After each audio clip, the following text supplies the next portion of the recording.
Hello friends, welcome to SSC coaching centre. दोस्तों, आज के वीडियो में हम देखने वाले हैं टाइम, स्पीड और डिस्टेंस के क्वेश्चन, जो कि बहुत इंपॉर्टेंट है। तो पूरा वीडियो देखिएगा। चलिए स्टार्ट करते हैं। पहला क्वेश्चन है, एक कार 1 घंटा में 35 किलोमीटर की दूरी तय करती है। 1 घंटा में कितना तय करती है भाई? 35 किलोमीटर की दूरी तय करती है। फिर कह रहा है कि प्रति घंटा कार अपनी चाल 2 किलोमीटर बढ़ा देती है। 1 घंटा में 2 किलोमीटर, यानी कि पहले घंटा में 35 चली तो दूसरे घंटा में 2 किलोमीटर बढ़ा देगी तो कितना चलेगी? 37 चलेगी। फिर अगले घंटे में फिर से 2 किलोमीटर बढ़ा देगी तो कितना चलेगी? 39 चलेगी। फिर अगले घंटे में फिर 2 किलोमीटर बढ़ा देगी तो 41 चलेगी। ऐसे ही वो चलती चली जाएगी। फिर अगले घंटे में फिर 2 किलोमीटर बढ़ा देगी। यही तो कह रहा है। तो इसके लिए क्या तरीका रहता है? जो फॉर्मूला है उसे नोट कर लेना। स्पीड निकाल लें बराबर n/2, ठीक है, n/2 2a plus n-1 into D, यानी कि डिफरेंस जो चल रहा है। ठीक है, ये आपका सवाल है। चलिए, अब यहां पे n की वैल्यू कितनी है? 12 घंटा। 12 में से 1 माइनस कर दूंगा तो बचेगा 11। डिफरेंस कितना दे रखा है? 2 का, तो डिफरेंस हो गया 2। 2 मल्टीप्लाई ए की वैल्यू कितनी है भाई? ए की वैल्यू आपके पास कितनी है? ए की मतलब यानी कि फर्स्ट वाली जो दूरी उसने तय की है, फर्स्ट वाली जो किलोमीटर है वो 35 है। तो 35 का मल्टीप्लाई 2 से करूंगा, कितना हो जाएगा? 70 हो जाएगा। ठीक है, अब 11 का मल्टीप्लाई 2 से कर देता हूं यहां पे, तो कितना हो जाएगा? 22 हो जाएगा। ठीक है, एन की वैल्यू कितनी है? 12 है। एन की वैल्यू 12 है, तो स्पीड बराबर एन की वैल्यू 12 है, मैं यहां 12 रखूंगा, 2 से 12 डिवाइड कर दूंगा तो 6 बार में हो जाएगा। बस प्रश्न अब यहीं पे खत्म हो जाएगा। ये कितना? 70 है आपका, ये प्लस है आपका 11 दुने का हमने 22 कर दिया था, तो यहां पे 22 आ गया। ठीक है, चलिए, स्पीड बराबर 6, 22 और 70 दोनों को जोड़ दूंगा तो कितना हो जाएगा? 22 और 70 को जोड़ेंगे तो 92। मल्टीप्लाई कर दो, 6 दुने का 12 का 2, कैरी का 1, 6 निम 54 और कैरी का 1 55। यानी कि जो स्पीड है वो कितनी निकल के आ जाएगी? 552 किलोमीटर। मतलब कितनी दूरी तय करेगी? 552 किलोमीटर की दूरी तय करेगी। 552, यानी कि सी ऑप्शन बिल्कुल सही जवाब। क्लियर है? अच्छे से समझ में आ गया होगा ये सवाल आपको, और बहुत जरूरी था ये सवाल सीखना, बहुत जरूरी था आपके लिए। चलिए अब देखते हैं अगला क्वेश्चन। अगला प्रश्न है, एक motor car 70 kilometre per hour की चाल से चलना प्रारंभ करती है। एक मोटर कार 70 किलोमीटर पर घंटे की चाल से चलना शुरू करती है। प्रत्येक 2 घंटे में चाल 10 किलोमीटर बढ़ जाती है। प्रत्येक 2 घंटे में 10 किलोमीटर बढ़ जाएगी। तो पहले के 2 घंटे में तो 70 की चाल से चलेगी तो कितना चलेगी भाई? 140 चलेगी। 140 किलोमीटर वो चल जाएगी। फिर क्या होगा? प्रत्येक 2 घंटे में 10 किलोमीटर बढ़ जाएगी। अब 2 घंटे तो हो चुके, 140 चल चुकी, अब 10 किलोमीटर बढ़ जाएगी तो चाल कितनी हो जाएगी? 80 की हो जाएगी। अब 80 की चाल होगी तो अब 2 घंटे में कितना चलेगी?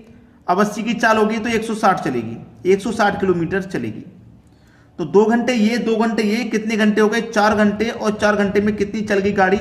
140 ये, 160 ये चल गई 300 किलोमीटर। 4 घंटे में कितनी चल गई भाई? 300 किलोमीटर चल गई। जबकि उसको चलना कितना था? 345 चलना था। 345 में से 300 चल गई, अब बची कितनी? 45। अब बच कितनी रही है? 45। 4 घंटे में 300 चल गई, अब बच रही है 45।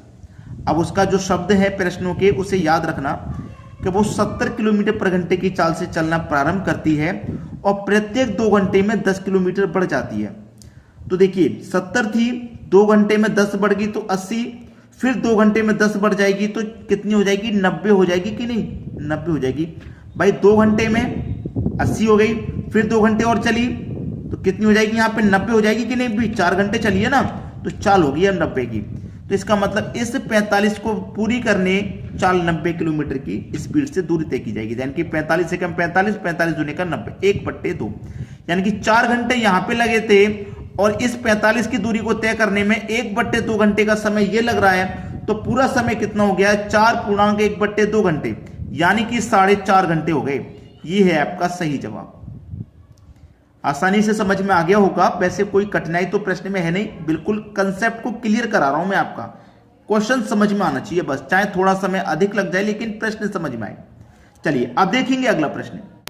अगला प्रश्न है, एक आदमी एक निश्चित दूरी 30 घंटे में तय करता है।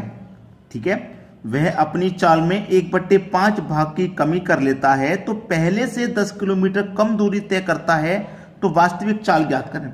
वास्तविक चाल कितने किलोमीटर प्रति घंटा है, वास्तविक चाल वो पूछ रहा है। देखिएगा क्वेश्चन बहुत अच्छा है। डी वाई एस नोट कर लेना, मैं आपको बताऊं जो दूरी है, जो डिफरेंस है उसे डी एस फॉर समय, ठीक है, बराबर कितना ले रहा है वो समय, 30 घंटे का समय ले रहा है, ठीक है, 30 घंटे का। तो इसके बटे में एक मान के हम क्रॉस मल्टीप्लाई कर देंगे। एक का मल्टीप्लाई डी से होगा तो डी रहेगा इधर, एस का मल्टीप्लाई 30 से होगा तो 30 एस हो जाएगा, 30 एस, ठीक है, 30 एस हो गया, यहां तो कोई दिक्कत नहीं। फिर उसने क्या बोला है कि वो पहले से कम 10 किलोमीटर कम दूरी तय करता है। वो जो दूरी है पहले से 10 किलोमीटर कम तय कर रहा है, तो दूरी जो भी उसकी दूरी है, डिफरेंस जो भी है उसका, उसमें से 10 किलोमीटर कम तय कर रहा है वो, ठीक है, 10 किलोमीटर कम तय कर रहा है। तो d माइनस 10 हो गया, ये कितना 30, ये जो s है मल्टीप्लाई में वो इसके बटे में आ जाएगा s, ठीक है, बराबर कितना है, इसके बटे में आ जाएगा s।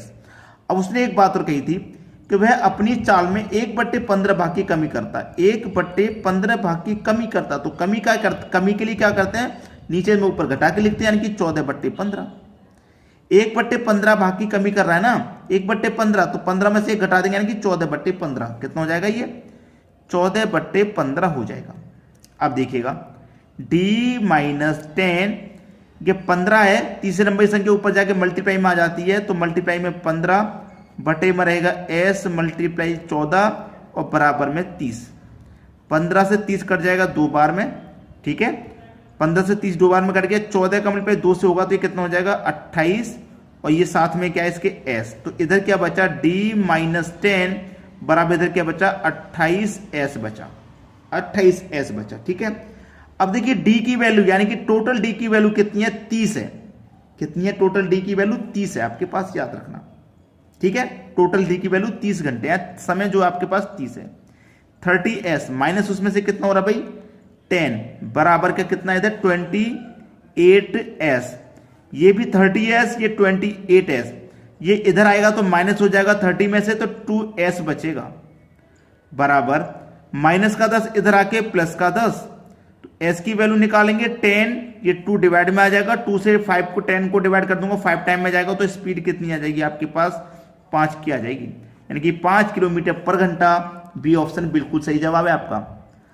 आसानी से समझ में आ जाते हैं ये क्वेश्चन, बस थोड़ा सा ध्यान लगाने की जरूरत है और 1 से 2 बार प्रैक्टिस करने की जरूरत है आपको।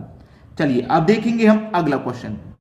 अगला प्रश्न है, एक ट्रेन वास्तविक चाल का 7/11 चाल से चले तो, 7/11 चाल से चले तो, यानी कि जो भी डिफरेंस है उसके बटे में क्या हो जाएगा, स्पीड का 7/11, ठीक है, तो 22 घंटा में पहुंच जाता है। कितने घंटा पहुंच जाता है, 22 घंटा में, यानी कि जो भी दूरी को हम स्पीड 7/11 से तय करते हैं तो 22 घंटे में हम पहुंच जाएंगे, ठीक है। तो डी, ये तीसरी वाली संख्या नीचे होती है, मल्टीप्लाई में ऊपर पहुंच जाती है, तो मल्टीप्लाई में 11 बटे में एस के मल्टीप्लाई में आपका 7 और बराबर का कितना है 22 है, तो ये 11 दूनी का 22 कट जाएगा, 7 का मल्टीप्लाई 2 से हो जाएगा तो 14, और ये s का मल्टीप्लाई साथ में होगा तो 14s, ठीक है, 14s हो गया ये।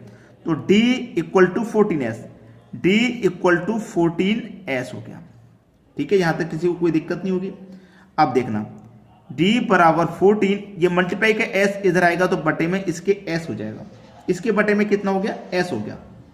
अब प्रश्न में आपको कुछ नजर आ रहा है, पूछा क्या है कि कितने समय की बचत होगी, बचत पूछ रहा भाई, कितने समय की बचत हो रही है। यहां पे ध्यान रखना, पहले कितना समय लग रहा था, 22 घंटा लग रहा था, पहले कितना समय लग रहा था 22 घंटा लग रहा था, अब कितना घंटा लग रहा है 14 घंटा।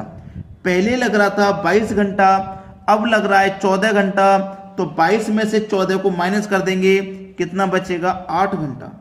तो कितने घंटे की बचत हो रही है भाई, 8 घंटे की बचत हो रही है। क्वेश्चन खत्म हो गया, बी ऑप्शन बिल्कुल सही, 8 घंटे की बचत, ठीक है, प्रश्न क्लियर हो गया। चलिए अब देखते हैं अगला सवाल। अगला सवाल है, 150 मीटर लंबी एक ट्रेन 500 मीटर लंबे पुल को पार करने में 30 सेकंड का समय लेती है। देखिए आपके पास दूरी भी है, आपके पास समय भी है, लेकिन चाल नहीं दी गई, नहीं तो आप चाल निकाल लो, पहले निकाल लीजिए आप चाल। चाल बराबर क्या फॉर्मूला होता है, दूरी बटे समय, चाल बराबर दूरी बट्टे समय फॉर्मूला होता है। तो दूरी आपके पास कितनी है, देखिए 150 ये और 500 ये, टोटल मिला के 650। जितनी भी दूरी होती है सबको ऐड करते हैं। समय आपके पास 30 सेकंड का है, 30 से डिवाइड कर दो, तो 30 से डिवाइड करेंगे तो 0 से 0 जाएगा, 65 बचेगा। 65 के बट्टे में 3, ये आपकी चाल निकल के आ गई। ठीक है, ये आपकी चाल। फिर आपके पास आगे की तरफ देखेंगे क्या कह रहा है, आपसे कह रहा है कि 370 मीटर लंबे प्लेटफॉर्म को पार करने में ट्रेन को कितना समय लगेगा। कितना समय लगेगा मतलब समय पूछ रहा है। तो समय बराबर फॉर्मूला दूरी बट्टे चाल होता है, दूरी बट्टे चाल। दूरी आपके पास कितनी है भाई, दूरी पूछ रहा है तो दूरी कितनी है, देखिएगा दूरी कितनी है आपके पास। यहां दूरी आप देखेंगे 370 मीटर। कितनी दूरी थी यहां पे, 370 मीटर की दूरी। अब एक चीज को नोट कर लेना कि यहां पे कितनी दूरी है भाई, 370 मीटर की दूरी ये तो है, इसे आप नहीं ठुकरा सकते। लेकिन प्लेटफॉर्म को जब पार करेगी ट्रेन, तो ट्रेन अपनी दूरी को भी तो पार करेगी जो कि 150 है भाई। प्लेटफॉर्म को पार करेगी ट्रेन, तो ट्रेन अपनी दूरी को भी तो पार करेगी। तो 150 इसको और जोड़ लो। ये प्लेटफॉर्म के साथ हमने जोड़ा था, ट्रेन की दूरी को जोड़ा था कि नहीं, 650 हो गया। तो प्लेटफॉर्म के साथ भी जोड़ लो। जब पुल के साथ जोड़ा तो प्लेटफॉर्म के साथ नहीं जोड़ेंगे, प्लेटफॉर्म के साथ भी जोड़ेंगे। तो कितना है 370 और 150 कितना हो जाएगा, ये हो जाएगा 520। और भैया चाल हम पहले ही निकाल चुके हैं 65 के बटे में 3। अब आंसर आ जाएगा, तीसरी संख्या मल्टीप्लाई में ऊपर पहुंच जाती है, आप जानते हैं। तो 520 मल्टीप्लाई में 3 बटे में कितना हो जाएगा भैया 65। कटा दो, आपका आंसर आ गया। 13 से कटेगा, 13 पंजे 65, 13 चौके 52 और 1 0।